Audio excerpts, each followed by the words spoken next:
اليوم باش نحكيو على إيلي حسن. كل قايل شكونه إيلي؟ اسمه الحقاني علي الفشيشي، ولد عام 1992 بالزهرون. تربى وعاش في حومة شعبية بسيطة، وين خرج من القراية في عمر 15 سنة، وباش يعاون عائلته خدم برشا خدم، منها سيرفور بني، وكان يبيع في الزرابي في القوي. من الأول دخل في مجموعة الزمرة، ومن بعد انفرد هو وصديقه الكاسترو وعملوا ثنائي زدها السيتي.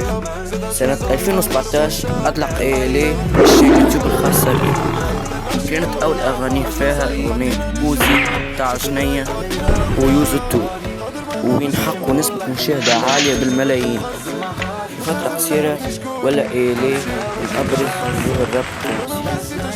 واليوم في 2025 نلقاو إيلي اللي هو التوب 1 في تونس في السجن ظلما. متنساوش محصنين باش تحطوا لايك وسبسكرايب وفري محصن.